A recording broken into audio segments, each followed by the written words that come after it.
Hello, beautiful beings. So, my intention today with this video is to alleviate any unnecessary suffering that may be echoing with you regarding the belief that something's wrong with you or that you're too sensitive. And I feel called to do something kind of new, like a open-eyed embodiment journey, kind of playful meditation, which is what I do a lot with myself and when journeying with people.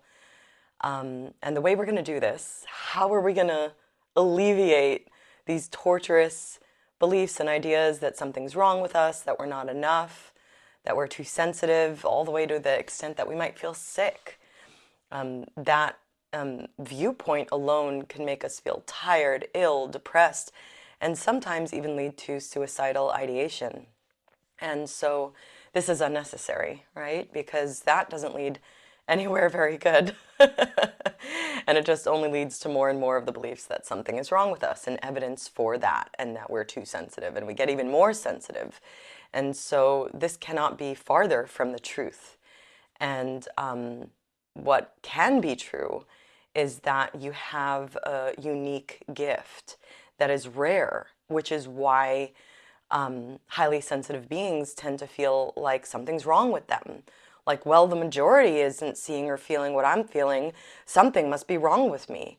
And a lot of the time, sensitive people have a lot of just natural empathy to feel what the people are feeling around them and to hesitate to have impact on the environment because we do not want to harm anyone. We don't want to harm the environment. And we can, a lot of the time, take on a lot that is not ours. And then not only that, but not embody and express what we are here and born to be, which leads to feeling sick, ill, out of place, and can really lead into a wormhole, an endless wormhole of suffering. Oh, okay. So I kind of wrote bullet points down today. Can you believe that? I've never done that before. Because I really want to serve you in the best way. I'm figuring it out. Bear with me on this YouTube channel of like, there's so much to share. How do I share it? What is the best way? What's the most authentic way without having ego and all these mechanisms that can disrupt the channel coming through?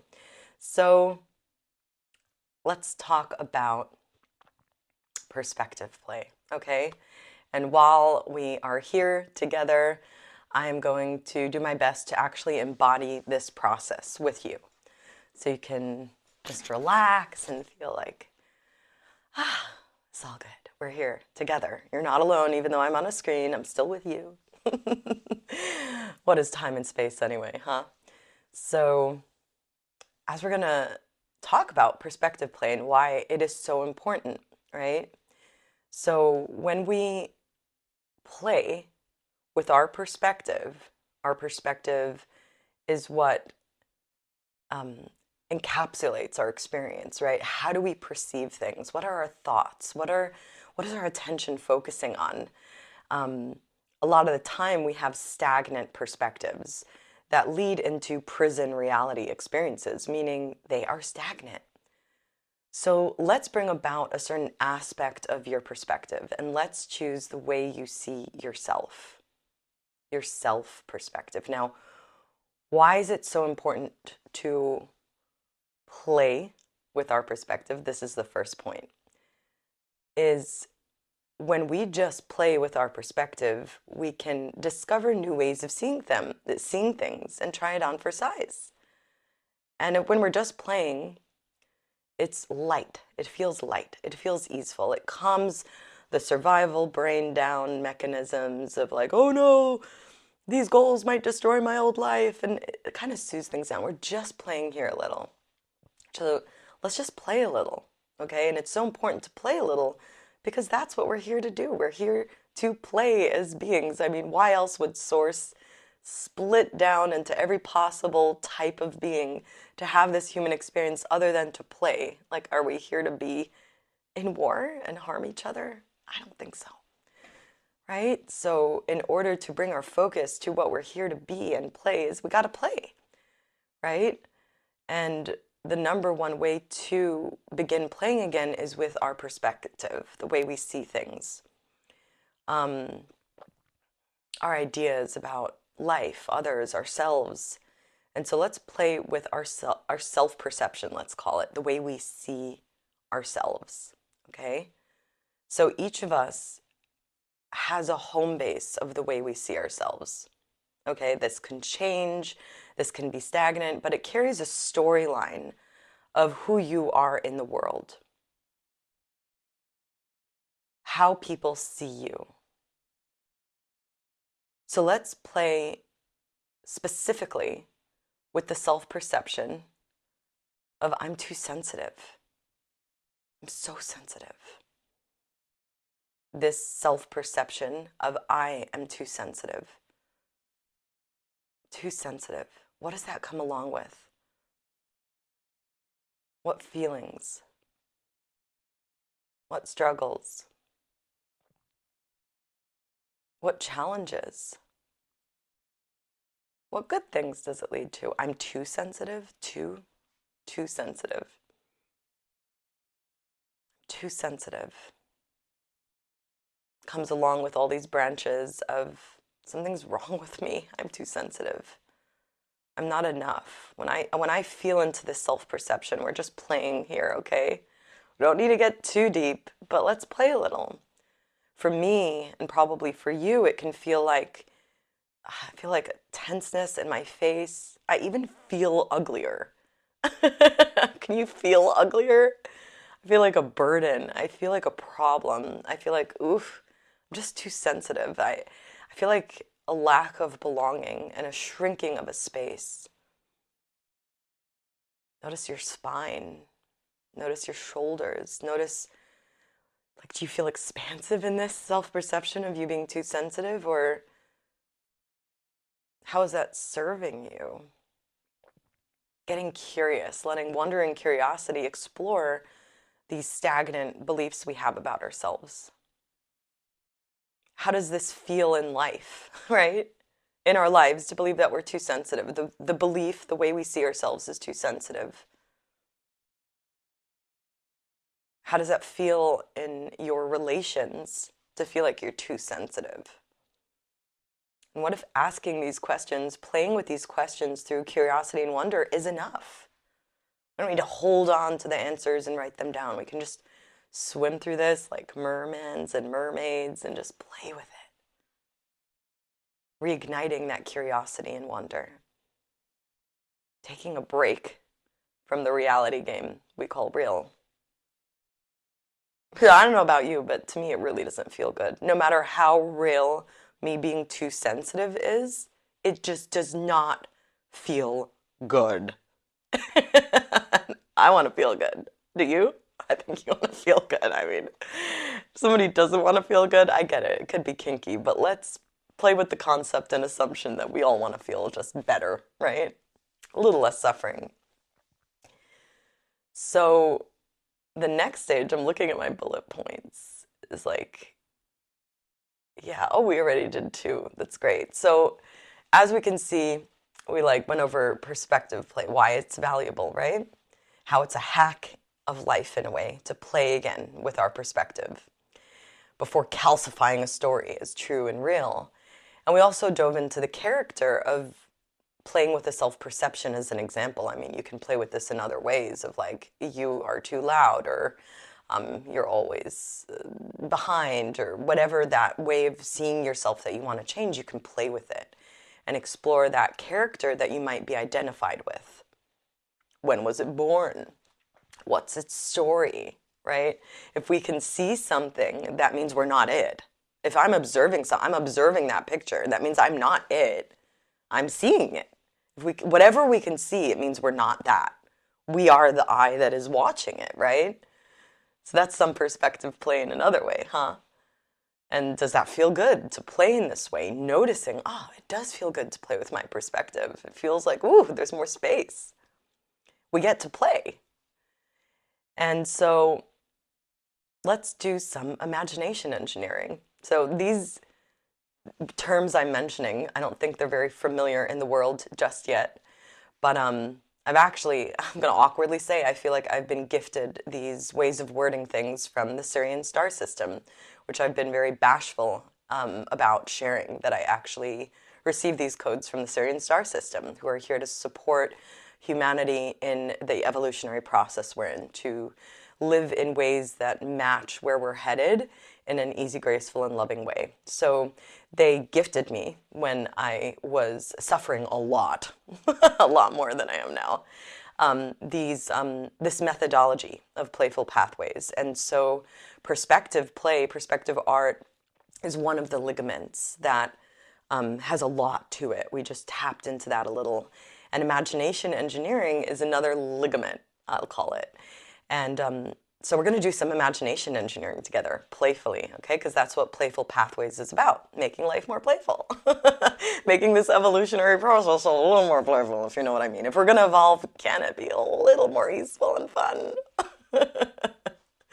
And so we get to do this big work through play. It is possible. What if it's possible, right?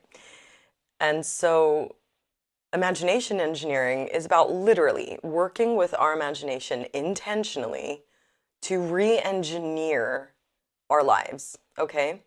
Intentional imagination engineering. We're just going to tap into this a little. So we see that this belief of self-perception, way of seeing myself, I'm too sensitive, is not very fun. And why not change it? Why not feel better, right? It's good for us. It's probably good for everyone if we stop holding this burden and belief.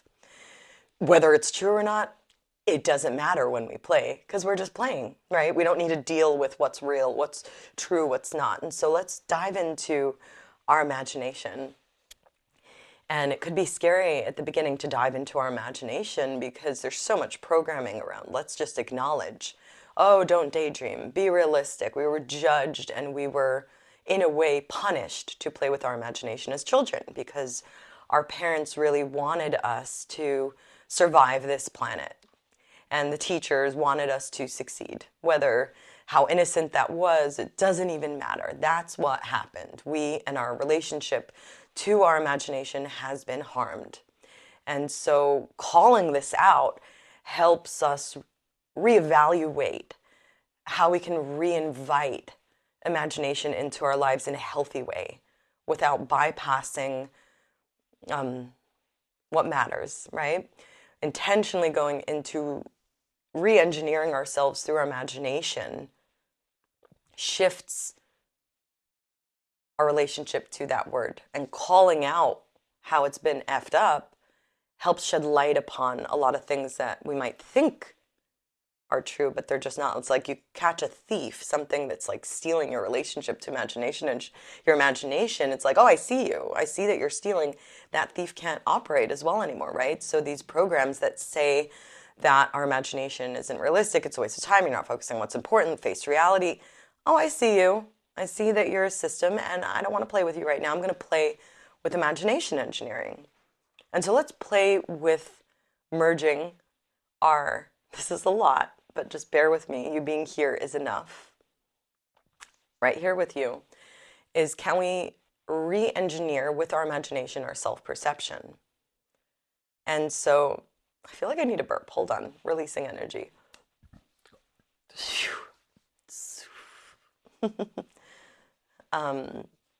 So, yeah, let's just take a moment to just let everything that's moving in our body move as it does naturally. We don't need to like move it around physically. We can just let the process unfold, let the digestion occur. The body knows what it's doing. We don't need to micromanage our body. So what would feel really good that can counterbalance, this is where I go with this hard, painful belief of I'm too sensitive. Now, when I ask that question of like, what can I possibly imagine that would cancel out the self-perception that's creating suffering for me? And that is that I'm leading the way. What if I'm leading the way through my sensitivities? What if me leading the way and being so sensitive is my superpowers? Let's massage this new self-perception a little through playing with the art of question, right? What if asking the questions is enough? When we ask questions, we get to use our brains in a way that we're not used to. We're used to finding the answer and using the logic to make the reality more real and figure out what already is real, right? All of it's real in the quantum field, like all of it. It's not about what's real or true, it's about what's resonant and aligned with our own being. And we get to access this through playing with questions. How do we know it's true? It feels better. It feels good. Truth is life-giving. Truth is what allows life to be life, right? So when we access truth, we can tell we're accessing it by the relief we feel in our body. So whether it's true that we're leaders, or whether it's true that our sensitivity is a gift, it doesn't matter. What matters is how we're feeling. Now people say, oh, your feelings aren't real. Okay, yeah, feelings are always changing, but feelings can be a compass into our realignment of our truth. And so, wow, what does that feel like? To see yourself as a gifted, sensitive leader. How do we see our past if we were gifted with heightened sensitivity? Let's go crazy here. As more evolved souls.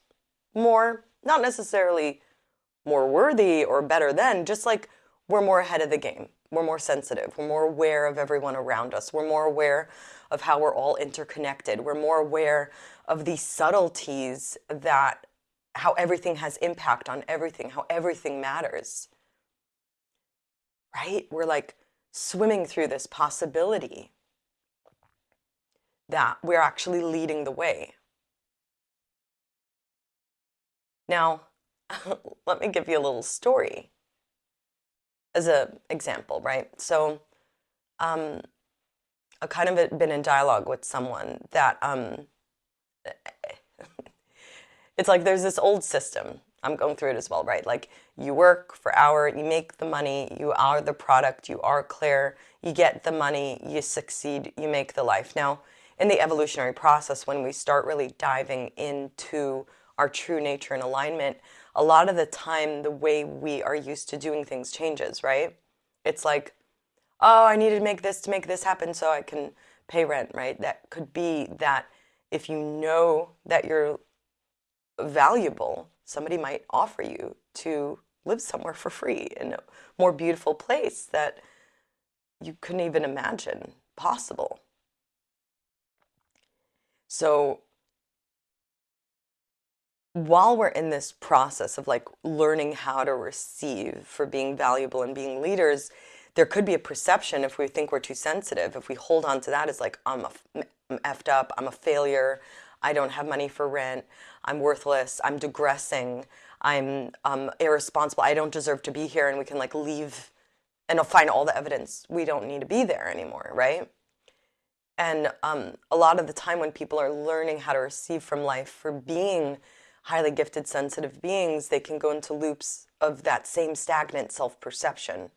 And when we play together with like, wait, what if you're a gift to the environment? What if you are valuable? What if you are leading the way? What if by you receiving and asking for help, you are creating pathways for those people who are supporting you to also go through their process of dismantling a prison-like reality of stagnant ways of being? What if we're creating community as we're learning how to receive, right? So do you see where I'm getting at? Is that the system that we were born into, a lot of us, is dismantling. And what if we're leading the way through our sensitivities? And what if it's time and the world is ready to receive how sensitive we are? So playing with questions and then going on a rampage of evidence, it starts reorganizing how we are seeing ourselves, how we are seeing others, and how others may see us. I've had experiences where people literally, I saw them in a certain way, saw myself in a certain way. Oh, I'm a burden, I need to leave. And then all of a sudden, boom, oh my God, it's all fine. Like, I'm valuable. My sensitivity is a gift. I'm leading the way. And rather than feeling like I'm a burden and I need to get out, it's like, oh, whoa, the space is blessed to have me right now, right? And we get to see how much we're offering, and we get to see how supported we are. And then they get to see us. They can't see us if we don't see ourselves. And then we get to see that they can see us, that they have the ability to see the value in us.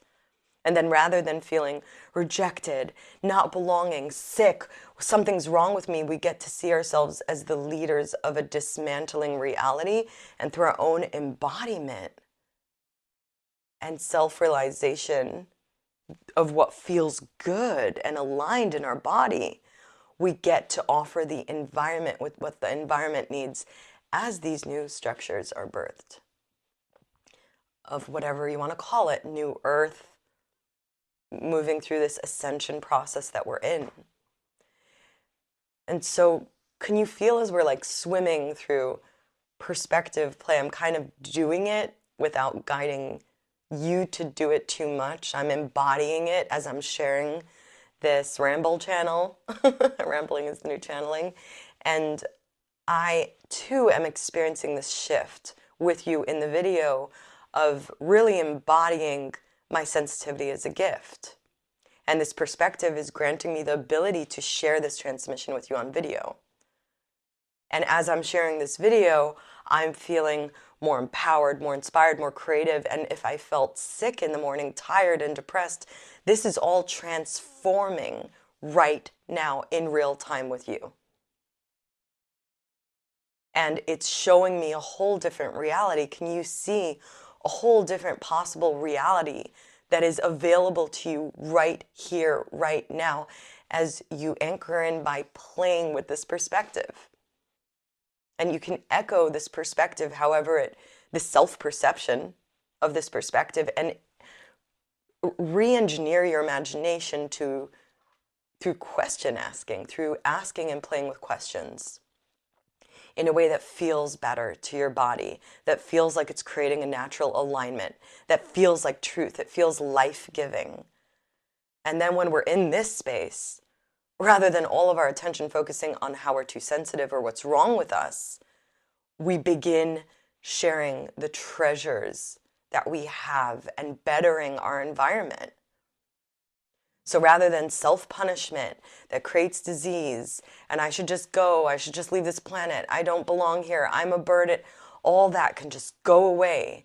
And then rather than being codependent on people's validation, we become permission slips for new ways of being. So can you see how important it is for us to play with our perspective? And so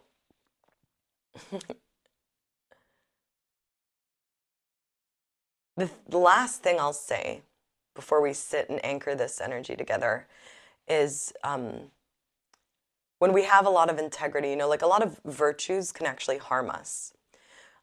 So if we're very integral beings and we want to provide the best we possibly can before impacting the collective, the Achilles heel of that is that we can go into looping and self-doubt. We naturally doubt everything, right? That's actually the gene key of the week, is the shadow of doubt that leads to truth. It's healthy to doubt everything, but when it goes into continuous self-doubt, that's actually very unhealthy, not only for us, but for the whole human collective. And so rather than bashing ourselves for self-doubt, a perspective we can play with is, what if it's all true? Like, in one perspective, yes, you're too sensitive for certain environments. If you're seeing things in a certain way, that's true, it's fine. But it's also true that you're a leader and that your sensitivity is a gift. We don't have to battle with which one is true. We don't have to self-doubt of whether we're being integral or delusional. That's not our business. Our business is having responsibility over our own body, our own experience, our own way of being ourselves. Our responsibility is to be our true selves, to be our authentic selves. And the signal of being our authentic selves in our own unique perspective, sharing our own unique expression, which is crucial for everyone. Nobody else is like you. Exactly, And so when we realize that this has a greater purpose, we can come out of our self-doubt and we can choose what just feels aligned for us, what feels better and relieving in the body. Because all the great teachers and leaders now, it's like, it's about feeling relief. It's about feeling better. And all that energy that was going towards self-doubt and self-attack can actually start guiding you step by step into your creative purpose. So let's just sit here before I close this video. Thank you for journeying and playing in this way. Is to just sit with this, like feeling seen, being witnessed. Allow yourself to be witnessed by me, staring at you through this camera lens, and like, witness me. Can you see me in that too? Can you see me? If you can see that in me, that means you can see that in yourself. And I would like to be that permission slip for you to see yourself in that way. That what if you are leading the way? What if your sensitivity was never a disease? What if it is a gift? What if there's a reason you feel different, like you don't belong because you have codes that the environment needs? What if now that you see this, it will be way more easier for you to share who you are? That energy will go to inspired action. Yeah. So let's just see that in each other. Be witnesses to that.